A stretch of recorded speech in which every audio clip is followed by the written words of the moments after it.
country and the population, they all get involved. And Eighth and final round of the 2005 Sasol SA Rally Championship. Dating back to 1903, the name of the host town of Tzaneen is derived from the Sotho word Tzaneen, meaning the place where people gather.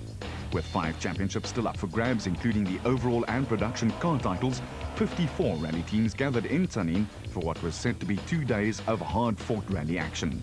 Previously known as the Great North Rally, the Pretoria Motor Club's event is known for being either extremely wet or very hot and dusty. The weather was overcast and cool as the teams made their final preparations for the 10:30 a.m. start.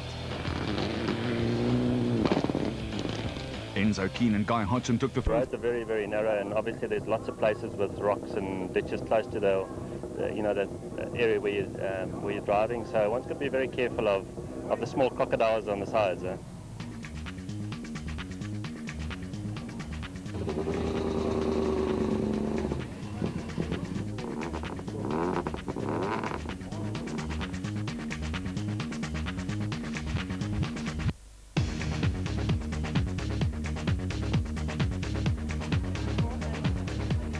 The rally also meant another gathering of people. 8 lucky finalists gathered at the local BP service station to try and win one of 2 VW Polos. BP's Anna Drabby and Rui Jardim were on hand to explain the procedure. Each finalist was to pick a key out of the box and try and unlock one of the 2 cars. When Joachim Kize picked his key, the tension rose. Would it unlock the door?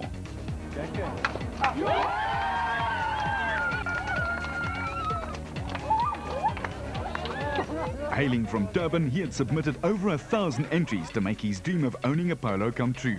To everybody's amazement, just the next key opened the door for Elmaret Maton of Bellville. Ja, jy kan maar, dit is joune.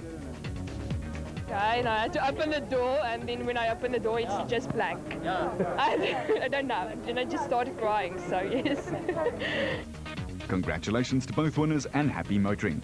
As Leon Porter, chairman of PMC, flags away the first car, we asked Enzo what his plan was to win his first title. Strategy is to collect the championship. I've been waiting for it long enough.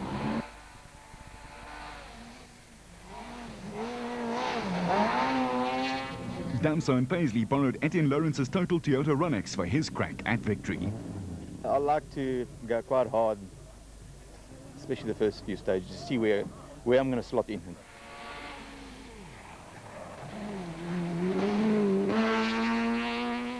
As far as we're concerned, just the same as a normal event.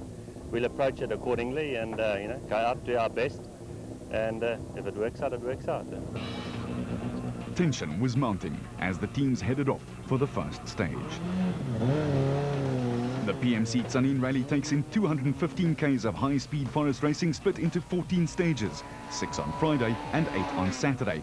The region is desperately dry with veld fires ravaging the area. Special Stage 1 at 19.66 kilometers in length provided a mixture of high speed and tight and twisty sections with a sun-baked hard surface providing plenty of grip. The spectators have a superb view of the action from the bridge on the Majaji Road as the cars sweep underneath them.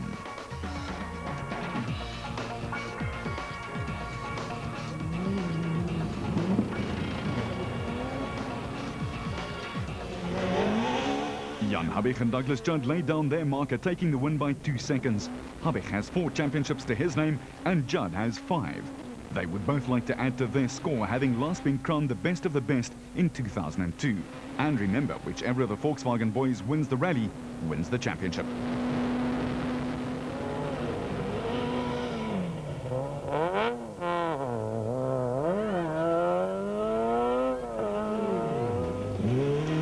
Serge Damso and Robert Paisley in their unfamiliar car were 8 seconds off Habig's winning time, but there's a long way to go. To stand a chance of snatching the championship, he must win and hope the VW lads have problems. Lights blazing in the gloom of the forest, Enzo Keen and Guy Hodgson knuckled down to the task at hand. At this early point, stay on the road and don't let Habig get away. They were just 2 seconds behind and the battle lines were drawn.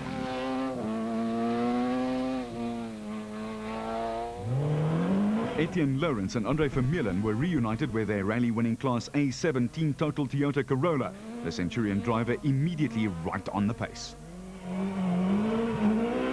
As Fecken pounds his BP Golf through the narrow tracks amongst the trees, is he quick enough to beat Lawrence?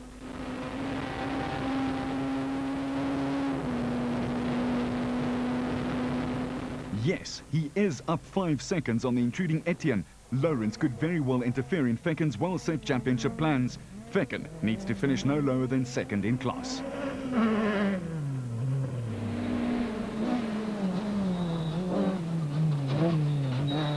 Jean-Pierre Damso and Kobus Frey are 3 points behind Fecken in the A7 class war, but drop 3 seconds to Wilken and Houghton's Castrol Runx.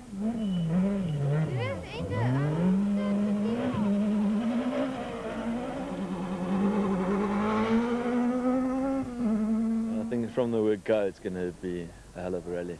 The championship is still very close. You know, we're 3 points difference, and the difference between first and second is 3 points. So, you know, we're not in the clear yet, and I would really like to win the championship. So we're going to give it everything we can. And how does Volkswagen Racing's partners see their involvement in BP and Volkswagen together? Also, we were on equal points. Then there was pressure on both of us, but now I think the pressure is more on me. So I have to beat him. 4 teams in with a shot at the title and all driving identical Toyota Runx's. Claudio Piazzamuso and Janine Labuschagne take their Sasol Runx to the fastest time, 1 second ahead of the resurgent Christopher and Patrick Yende. The third pretender in N3 is Cape Townian John Williams and stand-in co-driver Derek Jacobs. Regular co-driver Dad Douglas Williams is in China on business. Rodney Versace and Carolyn Swan, the reigning class champions, are 3 points ahead of the rest and should be able to breathe easily as long as they finish. Stage 2, a relatively short stage consisting of a roller coaster ride of fast sweeps. It will take all the concentration.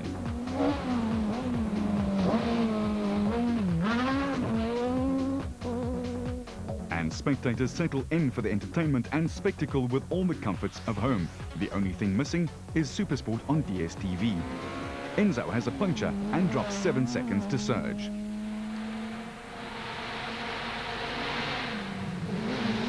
Habib and Judd again take the fastest time. This job is not for you if you get car sick. Look how narrow and twisty the roads are and how easy it is to take the wrong road or clobber a tree. Habib has extended his lead to 9 seconds with Damso 1 second up on Keen.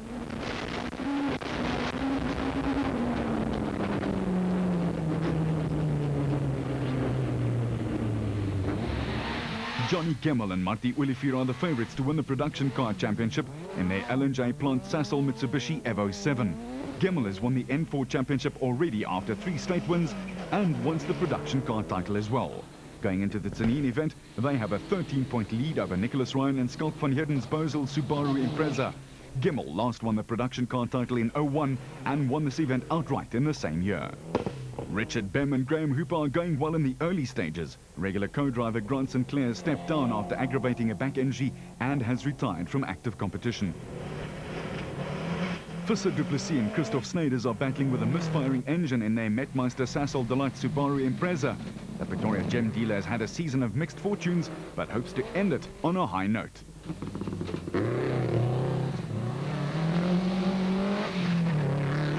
Ryan and Van Heerden had a strong start to the season, but a roll in stage 3 and a non-start in the Osram Rally in August dented their championship. Fernando Rueda and Martin Botha hustled their Sasol Mitsubishi Lancer Evo 8 to the 4th fastest time, 8 seconds slower than Ryan's Subaru. It was very narrow little road. He called it perfectly fine, but it was a funny place in the stage where it had just a bit of bunting and the arrows for the coming back of the stage on the other side. So I focused on the far arrows instead of the near ones, and I just went straight past it. Stage 2 was very tight, very tricky, very tricky. But we got through. The car's going great. I think it's going better than Cape Town. The new motor has loosened up, and then it's going. It's revving well. And it's clean. So, but it takes me a day, unfortunately, to get going. But now I have to change. The unresolved battle is that of Class A5, the closest of all, with Etienne Malherbe and Henny Botha and Michael Houghton and Bryn Doherty tied on points. Their Aprilia Racing and Motorola Tezas respectively have entertained with their aggressive driving styles. With such small engines, they need to keep the momentum up through corners to maintain their speed. Houghton made the early running, but since June, Malerba upped his pace and 2 class wins has kept Houghton on his toes. Gugu Zulu and Llewellyn Fourie have been very quick in their BP Chico, but seldom finished as the car has an appetite for engines and drive shafts. Named for stage 3 high up in the Mogubaskloof area. 30 kilometers of damp, muddy and misty gravel mountain pass awaits the brave. And up here you could probably still find a few Indian braves. Having his first clean stage of the rally, Keen sets a searing time through the stage, grabbing the lead from Habich with a time 22 seconds quicker. The battle is on. Damso and Paisley have their first hiccup. The front diff stops working, leaving the Runx in rear-wheel drive. Not what he needs right now. Jan Habich and Douglas Judd were happy with their pace, the former champs deciding not to push their BP Polo too hard given the dangerous conditions. There was plenty of rally left to make up the time lost. Hergen Fecken and Pierre Arries were flying in their BP Golf, losing a second to Lawrence and Vermeulen.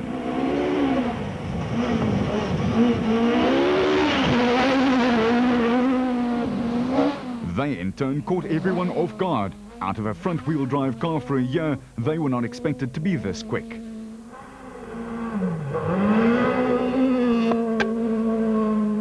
Damso Jr. and Frey dropped a massive 34 seconds in the stage with a loose VVT plug, a lack of power steering and a puncture all in the same stage. In spite of this, they managed to beat the Castrol Runx of Woken and Houghton by 7 slender seconds.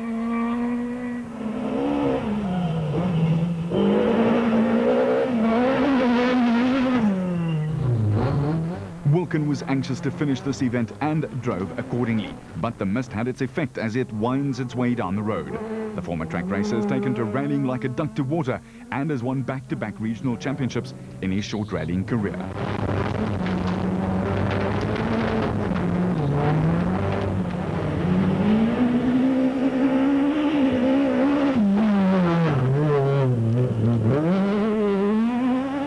Barry Grobler and Mike Burrows have enjoyed a resurgence in form since getting their ex-work Sassel Delight Golf.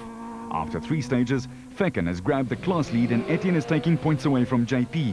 That is not part of Team Total's game plan, but Damso must get ahead of Fecken at all costs.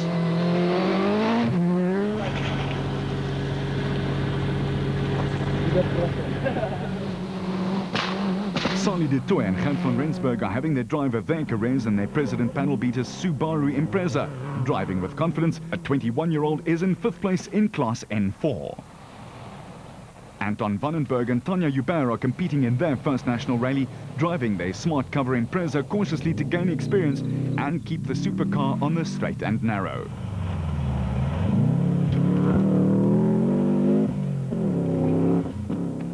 Visser Duplessis sets the 4th fastest time in Class N4, still blighted by a persistent misfire in their Impreza.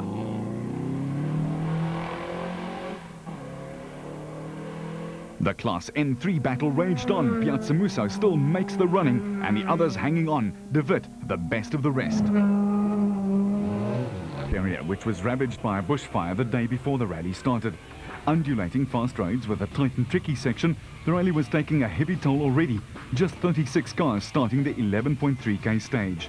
The sky remained heavily overcast, but the breeze ensured that there was no dust problem. Another puncture cost Keen 8 seconds to Habich, the 2 polos still at each other's throats.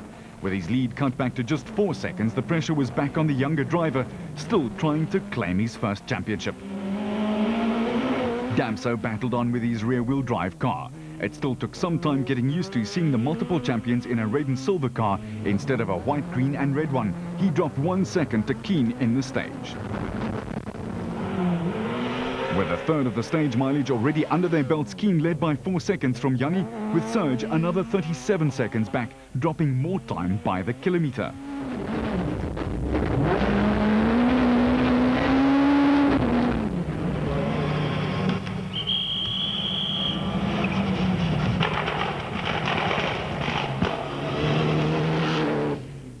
Gemmel and Olivier were serene at the head of the N4 battle, even if the N-car action looks a little busy, as Gemmel's hands move from the steering wheel to the gear lever and flies back again. In dominant form throughout the second half of the year, they built up a lead of a minute and is well set to win his coveted championship.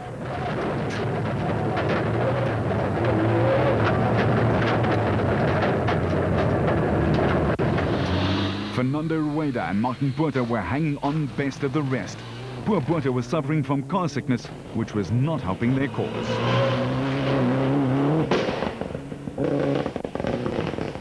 Ryan was pushing hard to make up for a 90-second time loss in the previous stage after choosing the wrong tyres. With a lead of over a minute over Rueda, it was going to take a miracle to stop Gemmell winning, and Ryan was now 2 minutes back from where he needed to be, and Du Plessis is a further 2 minutes back. With Malherbe out of the rally after rolling in stage 3, Michael Houghton is already assured of the Class A5 championship, and he could concentrate on driving for enjoyment. Chad Conradi and Jaco Purchase were up into second in their RFS Toyota Taz, but nearly 2 minutes behind Houghton. They missed a part of the season due to a lack of funds, but scored well in the opening rally this year. Polokwane-based Andre Ehlers and Eugene Leroux were hustling their SAC Toyota Taz along at a respectable pace. A regular regional competitor, this was a chance to benchmark themselves against the best in the class. Zulu and Fourie were battling to make up time lost in the mist and had the Chico back up to speed, but were battling to find their rhythm.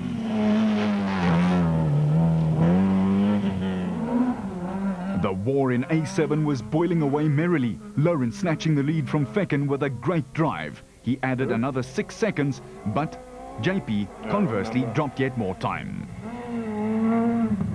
Wilken had a hard landing that broke a bolt in the crossmember and bent the steering, and they dropped 25 seconds to the pedestrian Damso. Piazzamuso was the first N3 car to wilt. 16Ks featured some terrifyingly fast sections with ever-present trees and stumps ready to rip a wheel off a car in a second. So far, the score, stumps 7, cars 0, and it's just not cricket. Habech was back in his stride and stormed to the stage win 13 seconds faster than Keen. With that time came the rally lead again, the third time it's changed hands. Damso was still struggling 5 seconds off Keen's time, still in third. With a 9-second cushion over Keen, Habech was smiling again, but Damso had dropped 46 seconds off the leader's pace. Back to service and time to check all the nuts and bolts in just 20 minutes. We've had our fair share of trouble today, so we had to take some time somewhere.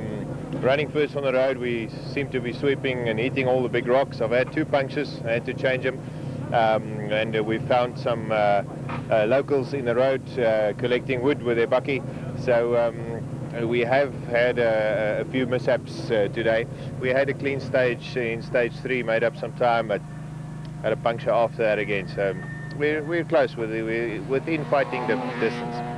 Indeed within fighting distance, but how was the man in front after his drive earlier in the day, and how did that go? We didn't have a good stage earlier this morning where we had a lot of mist, and that was a very muddy, narrow track. So yeah, we lost more time than we should have, but we've made it up, and everything's going well. I think we're going to try and be first on the road tomorrow, because on 4 stages now we've had big rocks that the car in front has pulled into the stage, and they were very big. They're like soccer ball and rugby ball sized rocks, and it's damaged some car, damaged a couple of suspension bits. So I think maybe first on the road is actually the better deal, so that's what we'll go for tomorrow. De Wit beat Williams by 14 seconds to extend his N3 lead, having his best run since mid-year. Down in Class N2, Costa Kumantarakis and Gerard Snyman had a reasonable 36 seconds in hand over Marinus Du Plessis and Arno Legrandsie. Costa's regular co-driver Barry White had to miss the event due to business commitments. Du Plessis, owner of the Firkin Fun Pub, was having his best rally of the season in his Toyota Conquest. Jean Hendrik and Tiana van der Merwe were driving well in their Motor 1 Toyota Corolla. Hendrik missed 2 rallies to rebuild his car to get it more reliable, and it's worked with 2 finishes under their belts. Etienne Lawrence continued to spoil the A7 championship battle, driving the wheels off his Corolla and taking another 10 seconds off Fecken. Fecken could still relax as he was ahead of JP after all their troubles, and they were the team under the most pressure. Wilkin was the worst affected after his incident in stage 4, as there was no service between stages 4 and 5. He had to cruise through and dropped over a minute to the leaders. With the total Runx running perfectly again, they dropped 4 seconds to the Flying Golf and found themselves with a huge mountain to climb, if you'll pardon the pun. As the team set about fine-tuning the Runx, JP was hiding the shortened version of stage 1. And you can see how desperate the water situation is in the Letaba Valley from the dry dam next to the stage. Big rocks lurked in the road after the earlier run. With spectators lining the bridge to catch the action, it was Habig who claimed his 4th stage win, adding yet another 5 seconds to his lead. Damso was still struggling with his front differential and dropped another 7.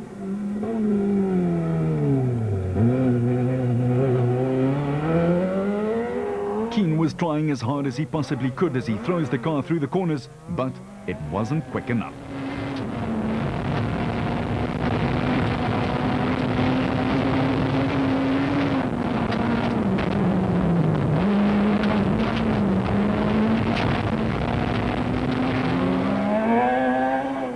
Gemmel and Olivier were still building on their lead, now 87 seconds in the clear. Rueda is really trying hard as he hangs on to 2nd place in class. He's 20 seconds slower, but not for a lack of trying. I'm afraid, you know, this first day today, I got no answers. Maybe he's been either sleeping a lot of speed or he's been drinking a lot of speed, but we just can't, I got no answers for him.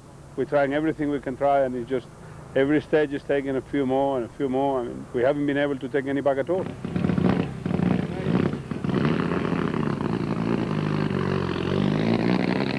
Nicholas Ryan is still hurrying along, but with such a hot pace at the front, he has little chance to make up his huge time loss from stage 3. His efforts are rewarded though, for he's very close to Gemmel's pace, but drops another 7 seconds. The battles in Class A7 and N3 are far from over. Fecken is well placed, as is Fasagi, both on track for now. Torn cool and overcast, but that didn't stop throngs of spectators jamming the stages to see all the action. The first stage on the Saturday was a quick 930-meter dash around the Tzaneen showgrounds, just to warm things up a little. Habig came out charging with more to lose than gain and a Mickey Mouse stage, but took it easy. Damso finally claimed his first stage win of the rally, his car healthy again with full 4-wheel drive after the final 45-minute service on Friday. He took the win by 2 seconds from Keen, with Habig a further 1 second adrift. The teams wanting to put on a show but not risk their cars. Still, the crowd enjoyed the spectacle.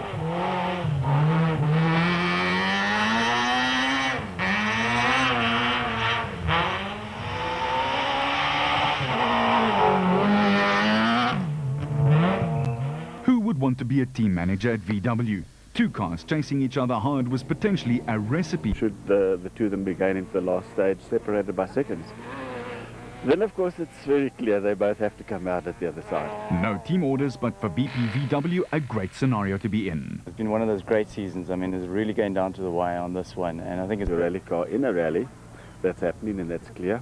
And I think we're solving the problems, and they are changing positions, and they're fighting for the championship, you know, which is something that we 3 rallies ago we didn't think that would be the case. And so the question of letting them go, yes, and the one that wins wins. That's it.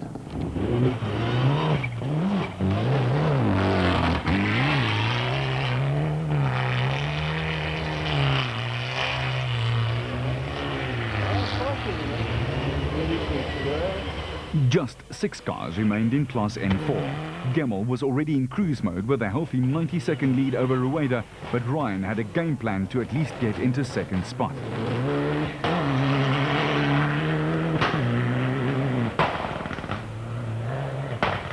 Duplessis was holding a watching brief over the trio ahead, while young Sali de Toy was enjoying his outing. He's been impressive this year, starting out in an A5 car before graduating to the Impreza. Vandenberg was learning all the time in the oldest N4 car in the field.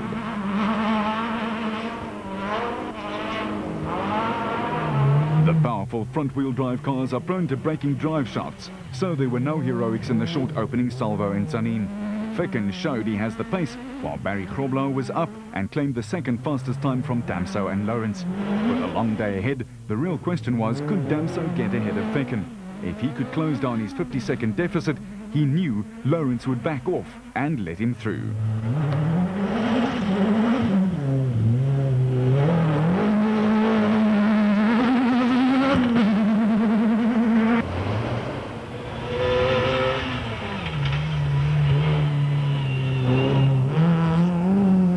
Andre Ehlers and Eugene Leroux were the first casualties of the day. Running in front of a big crowd of friends and family, they had to retire their Toyota Taz with a broken drive shaft. Nota Guguzulu has to do a three-point turn, such is the tightness of the stage.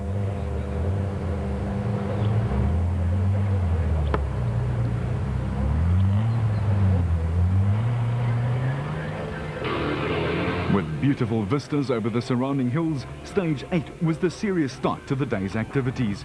14 kilometers of fast sweeping roads with plenty of yumps in store. Enzo was now running second on the road and in theory had a cleaner racing line and more grip.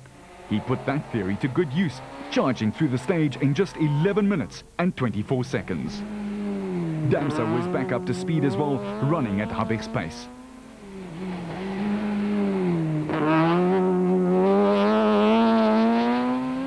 Now do some clock watching to see if Habich can match his teammate. And it was clear, he dropped 9 seconds. Habich's lead is slashed down to 4, but Damso languishes 65 seconds further back.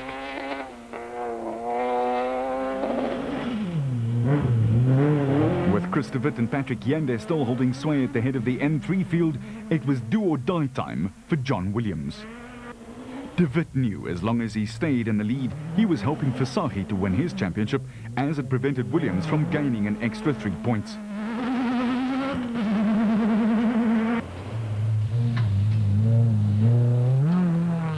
Williams hammered the Kojima Runex to the fastest time, but only clawed back 5 seconds. The gap still a massive 38.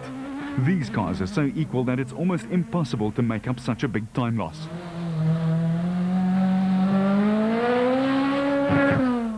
Visagie was safe in the knowledge that as long as De Wit stayed in front, he would be champion, and drove at an ultra-conservative, almost snail-like pace. Visagie had dropped to over 2 minutes behind De Wit. In fact, he was quite ready to put up those dukes. In this class, you know, you got to push on the edge. Got to go as quickly as we can, and Rodney, yeah, he's quite comfortable in third at the moment, so he's just got to hang in there. But yeah, we're going to have fun today, me and Chris, you know.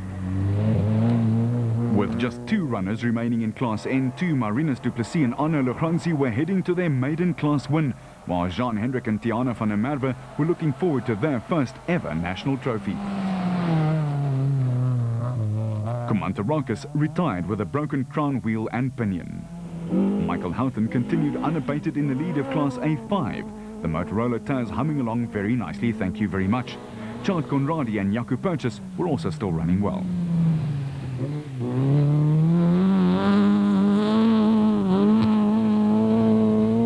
Gugu Zulu and Llewellyn Fourie put the frustrations of day 1 behind them and were back up to speed in their works Volkswagen Chico. Nkosonati Nzimandi and Megan Stowe also lost time on day 1, but were set to have a better day on Saturday in the second BP Chico. Back, Lawrence would let him through to have a go at Ficken. 6Ks from the end, very windy road, double back, and just, yeah, tyre disintegrates, and yeah, that's a flat wheel. I don't know how much time we lost, but it was probably a minute. The crew quickly repaired the damage, ready for stage 9. And in 9 there was 28.5 Ks which lay in wait. Run near Politsi and the derelict tea plantations, the road runs next to a canal that has snared many a car in the past. Habich again blitzed Surge by a huge 34 seconds, but they weren't very happy out there. Damso not happy with the shock absorber settings, the car tail happy over the bumps. Habich emerges from the stage with a split oil cooler. We've been battling a bit. Yesterday we had a problem with the front diff, and so things are not going my way, put it that way, but we're trying to keep it going. Gemmell was still leading Class N4, but with a hugely reduced margin after dropping 50 seconds in the previous stage, stuck against a tree stump. Rueda was now only 45 seconds back, with Visser du Plessis fending off Sali de Toy 11 seconds further behind. Of Nicholas Ryan and Skalk van Heerden and the Bosel Subaru, there was no sign. They too were out with a sheer drive shaft. The class was down to just 4 runners. JP Damso's rally had turned around in a single stage and he led Class A7. He was 24 seconds faster than Lawrence. Lawrence, on the other hand, had another puncture, a left front this time, but the rubber stayed on the rim.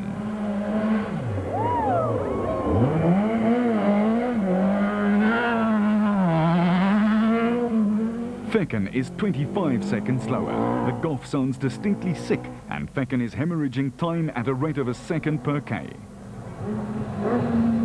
It's changes everywhere. JP has a 17-second lead over Lawrence, and Fecken is 31 seconds off the lead and out of the championship running as things stand. Volkswagen technicians swarm all over the ailing golf. We lost about 40 seconds on Etienne. So now we have to make it up again. I just hope they find the fault. Station is next. 19.4 kilometers of everything. Sweeps through a valley, narrow roads, a subway, and super-fast fire brakes test man and machine to the limit on a variety of surfaces. The rally featured a number of non-point scoring Class S20 competitors in cars that don't comply with the homologation rules. These competitors from the Northern Regions Rally Series compete for the love of the sport and to benchmark themselves against the best in the national field. Hein Wynand van der Merwe led Class S20 after stage 10, but was set to retire in stage 12, leaving Yaku and George Baker to take the honours. The Baker boys were runners-up in the 2005 Northern Region Series and have been rallying for many years. Eddie Simpson and Marco Lottering enjoy huge local support in their Simpson Motors Opel Corsa, the only Corsa rallying in South Africa.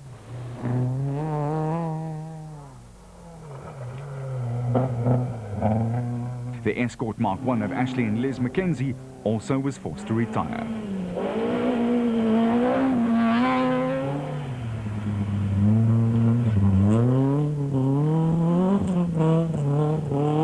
Fernando Rueda and Martin Puerta won the stage in Class N4 in their Sasol Mitsubishi, 3 seconds faster than Johnny Gemmell and Marty Olivier. Gemmell was really tapping off to preserve his car and thus championship hopes. Du Plessis and Snyders were first set to claim their class podium in the Metmeister Impreza, which will be their best position of the year if they reach the finish line. Chris de Wit and Patrick Yende were still well in control of Class N3, with Williams in second place, or so we thought. After a great run all year, the Gajima Runex's gearbox has let go. De Wit, the last in line to win the N3 championship, only has to finish to snatch the title. Why was that the case? Well, Versaghi had also retired in the stage with a broken crown wheel and pinion. And as the clock shows, Lawrence was back up to speed, taking 14 seconds off JP. Fecken was still in trouble, losing 31 seconds. That misfire still not fixed. The same problem plagued Fecken in the early part of the year and is put down to the age of the car. With Fecken stuck in third, he can only watch helplessly as his crown slips away. Barry Grobler is no threat to Fecken, some 6 minutes away, but it's mighty close in front as JP has 3 seconds in hand. But the news was bad for Enzo Keane, very bad. He was out with a broken control arm, and that was the end of his national championship campaign. Everything was going fine, and then suddenly in that very long stage you had a problem. Enzo was in the middle of the road and something broke. Yanni had, on the exact same side of the car, said he had hit something very hard, and we checked it, made very, very sure that everything was okay. Went into the next stage, and lo and behold, the same point broke. Thank goodness it was about 4 Ks to the end, and he only lost 10 seconds. So, we're still 1 minute 20 ahead right now, but it's a long way to go still. Fecken's mechanics try again to cure the misfire. But will it work? Tzaneen is the shortest of the rally, but arguably the fastest. Nicknamed the mineshaft, cars plunge downhill at full chat before setting out for a series of sweeps. Gemmell again set the fastest time in the stage to cement his place at the head of the class field and remind everyone chasing that it was rather a waste of time. Rueda is mighty impressive as he reaches terminal speed and tackles the sweeps.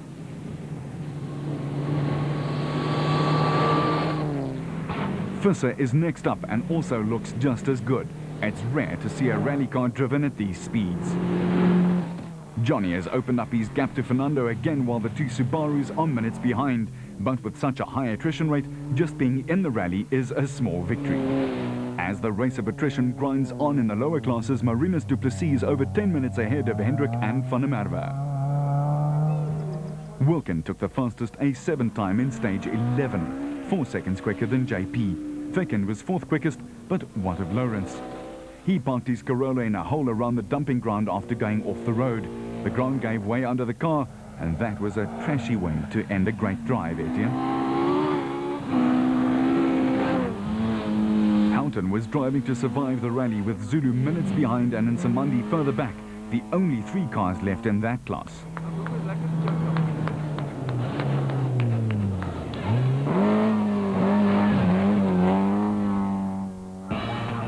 On to stage 12, a mild 11.6 kilometers in length at the top of the Agatha Forest. Desiree Merkel, the Volkswagen public relations officer, keeps tabs on the news via cell phone. But she has no need to worry, for Habich was still in command, but with all the drama going on, one has to sympathize with her. Yanni added 16 seconds to his lead over Serge. The Total Runex was not instilling any confidence in Serge with its behavior over the yumps and dips, and he couldn't attack them with his usual bravado. Gemmel was still in command, but Rueda was limping along.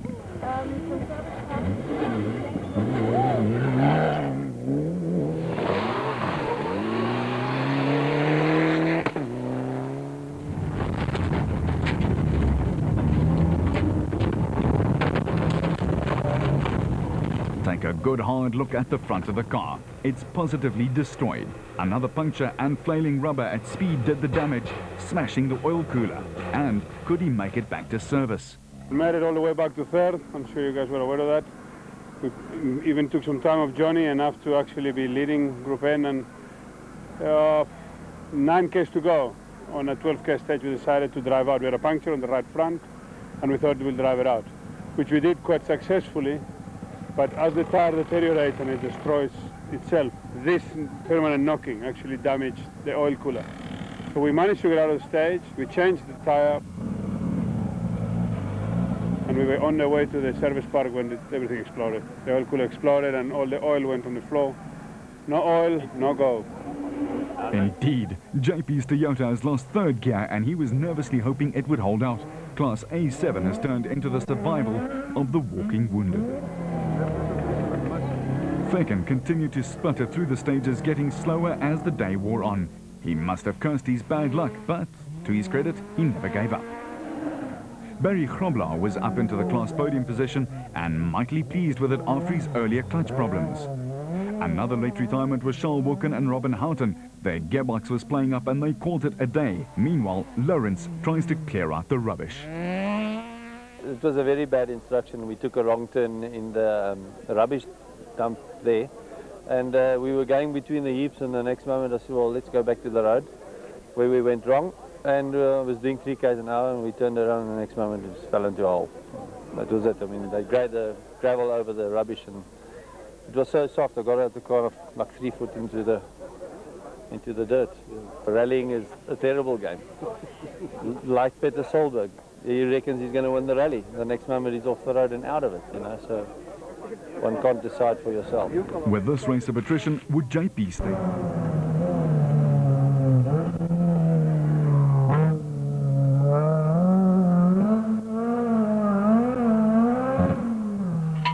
Chris de Wit can't believe it. Schalk Burger and Wimpy van Geenen are heading to their 2nd class win of the year, the last one on the opening round in Natal back in March. Unlucky stage 13, the sting in the tail, the one they all dread. 35 kilometers of stage way out of town, and if something goes wrong, you still have to get back to the stadium.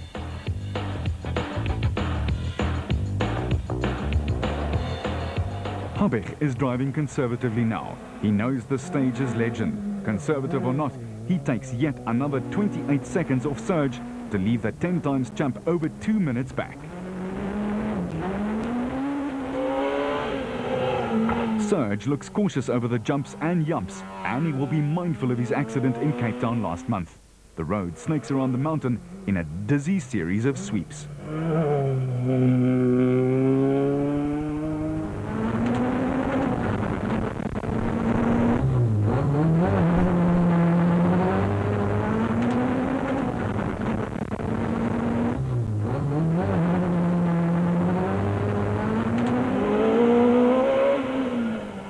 The status quo remains in Class N4 as well, mindful that the rally has decimated the field to leave only 18 crews in the event. Everyone wants to get back intact. Gemmel, Visser, De Tooy and Vandenberg all make it safely out of the stage.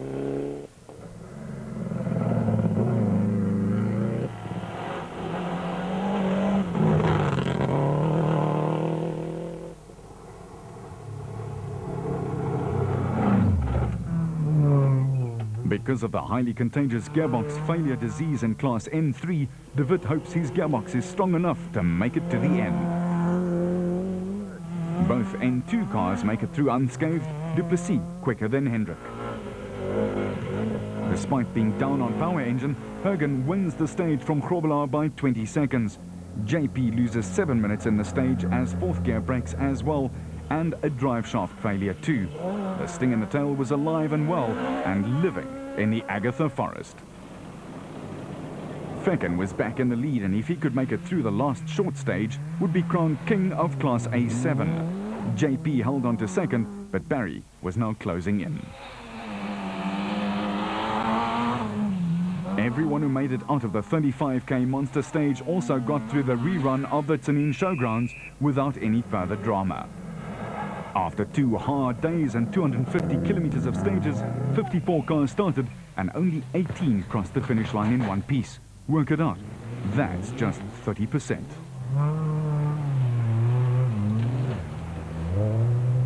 To the N3 victor, the spoils. We came into this event just hoping to have a class win.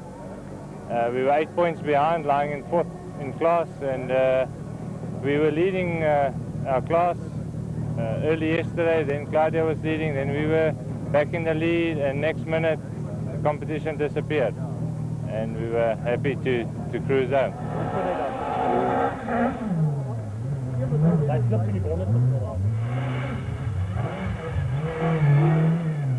In A7, the walking wounded both made it back to town. One elated, the other philosophical about what could have been. We had a difficult day today. We started from the second stage this morning. We had a misfire. Etienne was pushing very hard, and he was sort of a thorn in our flesh, because if he came between me and JP, JP could have had the championship.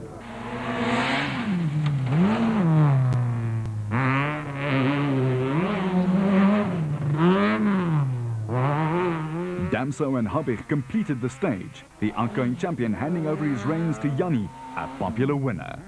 It's really a tough event. You know, this event has not been kind to us in the past, and yeah, it was hard, and especially, you know, if you've got a race with your teammate and in the team, it's like, it's a bit awkward, but anyway, you know, we tackled it as the same as any other event, and we went out to get our best result, and that's what we did. You know, I think that the most difficult part is really at the end. You know, we had 35 k's of stage, second last stage, and took a whole 30+ minutes to do that.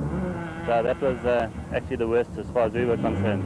It's really tough out there in the stages, and the cars do take a pounding, and the guys were really, you know, on the ball, and they were replacing all the bits that we'd bent or broken or whatever. And yeah, no, it's a team effort, and you know, the win is also for them. As the bubblies sprayed to celebrate the new champion, thanks for joining Top Car for the thrilling to the end 2005 Sasol SA Rally Championship.